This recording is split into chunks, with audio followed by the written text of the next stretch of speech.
Who talks first? You talk first? I talk first? Hi, I'm Mike Jamison from the Pop Culture Basement podcast, I'm Brian Fry. I am also a Gen X Star Wars fan. and we are the Star Wars Tril-OGs. So we were going to introduce ourselves by talking about our earliest Star Wars memories, yeah? Yes, yes. And I don't know about you. Did you grow up? Where did you grow up? Did you grow up in the city, in the suburbs? What area did you grow up in? It was suburbs, middle Georgia, Okay, Air I grew Force up. Base town. Okay, I grew up in Southwest Philadelphia, so kind of the last part of Philadelphia that was built. So I grew up in a row home, but I had a field next to my house. I had a huge churchyard right outside of my house also, uh, which meant I had room to play. Hmm. And being of the generation that we are, that meant you would go outside and play Star Wars. Yeah, And barefooted. I remember having a members only jacket, a tan members only jacket, and that jacket was my X-Wing jacket, meaning I would ride my bike and I would put that jacket on. I must be the only weirdo who, when we played Star Wars, I was Wedge. I wasn't Han, I wasn't Ah, Luke, I was Wedge. And my bike was my X-Wing fighter. And we would ride around the neighborhood. We'd ride in the huge churchyard that was right next to our house, and we would play Star Wars. We would have adventures as the Star Wars characters. And that was the fun part of growing up. We're talking about being the first generation of Star Wars fans. That was the fun part of being that first generation Star Wars fans because all we had was those original movies. mhm. So, and it's not like you can't do it now, but we were free to come up with our own adventures, continuing on from the movies that we watched. Yeah. And I don't have I would love to say I remember seeing the original Star Wars in the theater. I don't think I did because I was only 3 when it came I think I was actually 2.5 years old when it came out in '77, and I don't even remember seeing Empire, although Empire is my favorite, and it's my favorite movie of all time, not just my favorite Star Wars movie of all time. Hmm. I remember my earliest, I think, real memory of Star Wars was playing with the Empire Strikes Back toys at my aunt's shore house in Ventnor, New Jersey. She had a pool table in the house. And I remember my brother and myself and my cousin, my younger cousin, playing with the Hoth. We all fought over who would get to play with the Hoth Han Solo action figure. And I think we had an original original Luke Skywalker action figure because he had the yellow lightsaber and he was in the Tatooine outfit. But I always remember that Hoth Han Solo action figure. I don't have any action figures now. If I did, I wish I had one of those original Hoth Han Solo action figures. I love that jacket. I keep seeing them online, and I can't spend $500 to buy a a Han Solo hot jacket. You're just like, "I just happen to have an extra one right here." There you go, yeah, that was it. I love that action figure. So um, so I think that's my earliest memory of Star Wars, and then the first movie I saw in the theater was Return of the Jedi. Famously, it broke while I was seeing it.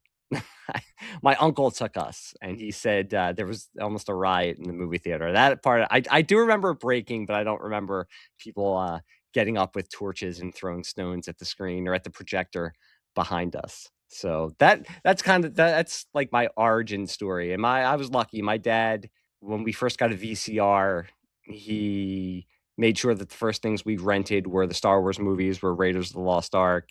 He brought home Splinter of the Mind's Eye hmm. when I was a young kid, and he read it first, of course, and then gave it to me. So yeah, I was always like my dad was was into this kind of stuff also, not as much as I eventually got into it, but so I and my brother then followed my lead, my younger brother. So we kind of had, and my mom kind of tolerated it.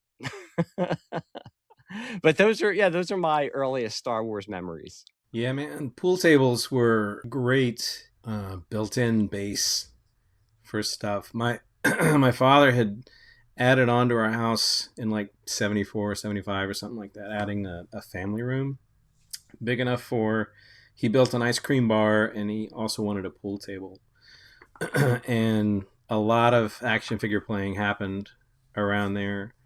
Um, we did have a public park over our back fence, um, but I was so, I guess, introverted or shy. I wouldn't play outside that much. We had a decent enough fence in the backyard. I could play with the toys outside a little bit with my next door neighbor, but I still kind of preferred playing inside. And I think I felt a lot more creative, just not having to worry about, oh, is somebody going to see me out here playing? Even though I was only like 9 or 10. The earliest movie memory I have, I told the story before about seeing 1977 Star Wars, blew my mind, and I went home and like sketched what I could remember from the movie, and that became this tattoo. But I don't really actually have a memory of seeing Star Wars in '77. I think it must have been '79 maybe, or '80, in a trailer, or maybe a re-release of A New Hope, that they had some footage from the next Star Wars. The one memory I have is uh, the camera's tilted at an angle and R2 falls into a hole. Of course, later that's when he activates the hyperdrive as they're fleeing Cloud City. But I don't remember if that was part of a trailer or if that was just a, stay tuned after the closing credits of, Star Wars A New Hope for a sneak peek or something like that. But that definitely sparked my interest because, we didn't have stuff back in the day that really tracked movies in production that closely. I don't think I fell into Starlog or Fantastic Films magazines until maybe Jedi. I have a funny story about Jedi, though. The Scholastic Book Club. Do you remember those? Oh, yes. They offered the storybook for Return of the Jedi for the next order. And of course, I instantly added that to my wish list. And the books came, and there was no storybook in it. Instead, there was a note to teachers that said, we're releasing the storybook when the movie comes out. But you're at school during the day.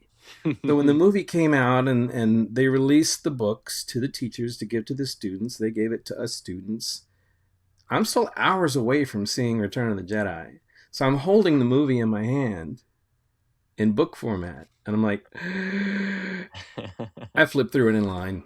I I don't spoiled so much of the movie. I don't blame you. Now, when you were in school, I was in summer of '83, so after the summer of '83, I was going into 4th grade. I had the Return of the Jedi pencil case set, the ruler. I can remember the color. It was almost like an aqua blue. And Bib Fortuna was really being pushed on a lot of the a lot of the merchandise that I can remember for some reason. There was also one of the good things about these Star Wars memories is, of course, you think about your childhood, but I think about my brother, my cousins. We used to stay down the Jersey Shore. My whole family on my mom's side is Italian, so of course we all went on vacation together. That's what Italian families do. They do everything together.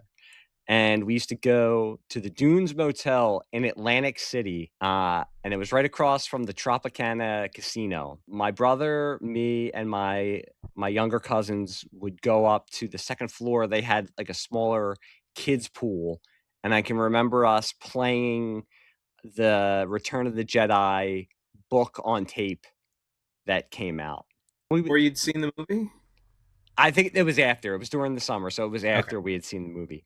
And then, because it was the '80s and parents didn't care, and they would leave me and my brother and my cousins in the arcade with a bunch of quarters and just say, "Play video games for an hour, we'll come down and check on you." And they had the Return of the Jedi arcade game Here goes nothing. in the arcade in the Tropicana, and, that for 1983, '84, the graphics blew my mind. Mm. And it would just be us going back and forth. I would play, and then I'd be done, then my brother would play, then he would when he was done, my cousin would play, and luckily, there was I guess no other parents left their children in an arcade to play while they gambled like my family did. But I'm glad they did because we had the Star Wars arcade game all to ourselves. It's funny, I'm not like a big game guy, but my video game memories and arcade game memories are also laced with Star Wars because, of course, that first Star Wars game, we would go roller skating for on a school trip, and they would have the sit down Starfighter, that early '80s Starfighter game that everybody thought was amazing. So we would play that all the time. Talking about this and a project like this that we all want to do, it brings back not just memories of me being a kid, but me spending time. I mean, I have stories of, and I get where you're coming from with, I always tell the story on other podcasts, not specifically about Star Wars, but I remember going to a comic convention with my dad. I think I must have been 12, 13, 14, and buying a Spider-Man t-shirt. It had to be the late '80s, early '90s because it was a Todd McFarlane Spider-Man. And I would not wear it outside because I was afraid I would get made fun of. Mm-hmm. And now I go to my son's little league games, and the most manly masculine man is standing there with a Captain America t-shirt because now everybody knows about superheroes and everybody knows about Star Wars. But Mm-hmm. I was lucky because, as I said, I had my brother. I had a cousin who lived 2 doors away from us. I had a cousin who lived up the block from us, and we had a lot of boys on our street. And luckily for us, one of the kids up the street owned the Death Star playset, and another kid owned the Millennium Falcon. So we would all get together and we would go in the back and we would set up the Millennium Falcon, we would set up the Death Star, and we would all play with the action figures together. So that, I understand where you're coming from with, sometimes you, especially for us, liking this kind of stuff in the '80s. It was different than now. Star Wars was everywhere back then, but now Star Wars and comic books and all of that kind of culture are everywhere. So Has become what. yes, I mean the geeks took over. I don't know if that's a conversation for another podcast. I don't know if that's a good thing or a bad thing, but the geeks won. Write this Yeah. down in the notes. And I love, this is also probably another conversation, but I love the makers today that are helping you fix or refurbish your old toys. Like they are recreating stuff that may have gotten broken, or the cardboard stuff that just, Oh wow. it's been 40 something years, it's disintegrated. The foam in the trash compactor in the Death Star playset is just, it's gone. But you can go on a bunch of different websites and just kind of replenish your old collection. I can remember us having a yard sale when I was in, because well, I was going to say you hit that age, but you might not have, and some other people might not have. But at a certain point, I put the toys away into the toy box, and not that I ever gave up Star Wars or superheroes. Obviously, I don't think anybody who has a podcast talking about this kind of stuff ever fully gave it up. But there was a time where, okay, we go outside now and play touch football or Sure. hockey. We don't go outside and play Star Wars anymore. And then we would have a garage sale, and my mom would just sell it. And I didn't really even give it a second thought. But my mom, of course, years later said I could have put you and your brother through college with all of the action figures and everything you had. Um, One way of looking at that is she helped make it more valuable for someone else. that's that's very true.